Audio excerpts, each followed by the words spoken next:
All right, first game we're going to talk about is Devil May Cry 2 Yes. from Capcom for PlayStation 2.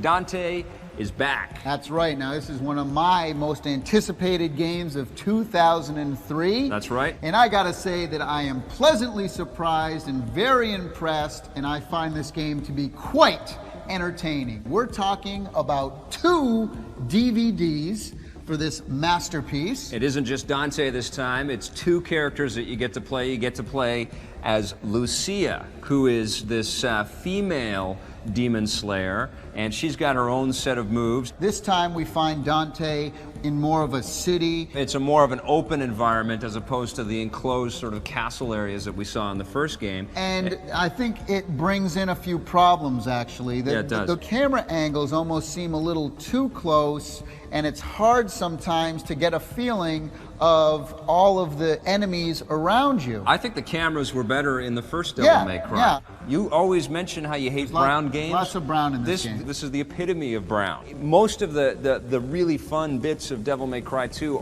have to do with the character Dante himself. I mean, the animations are insane. He's got new ones now. He can run up sides of walls and do these flipping moves and keep shooting at the same time. And again, the great thing I loved about Devil May Cry, the first one, was that you didn't have to learn all these weird combos and all this. It just kind of does it for you, and they've carried that over into this one, except 10 times more animations. He's pretty tough, you know? I mean, he's a pretty powerful character, and I find that it's almost a little bit too easy this time to just wail on all the bad guys. I mean, I was 6, 7 levels into the game, and I was plowing through. Yeah. You can upgrade swords and your guns this time, which is cool. There's lots of different amulets. You always go around collecting. But you don't need things. to, because your character's so tough already. You can kill everybody with just your handguns. Ah, but you could kill them in such pleasant ways. That now. is cool. Different ways. It is cool. The stylish kills. The storyline was nowhere near as rich as the first one. The cinematics are still cool, Yep. but really, I was kind of lost. Capcom, if you were listening, Dante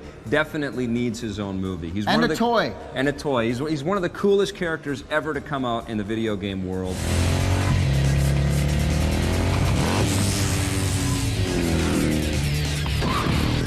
One little point too is that they use they only use one footstep sound for each of the different surfaces. Tommy loves that. It's one of my 10 commandments that they break. Invisible walls galore in this game too. Hey, last one I gave a 9.5 to. This one I'm going to get a 9. It's still very exciting to play. I love this game. It doesn't deserve that high score. I'm going to give it a 7.5. Oh, it's fun. Come on now. Fans are this going is to love Devil it. May Cry 2, my But friend. they could have done a lot more. On the positive side, Dante has amazing flips and moves and tons of action in this game. This game comes packed on 2 DVDs, and you can even play and control another character. And as far as cool goes, Dante is right up there with Vic. Well, thanks, buddy. On the negative side, although the world is a lot larger and there's more to explore, that also brings in a lot more camera problems. Oh, and 1 footstep sound for each surface and invisible walls.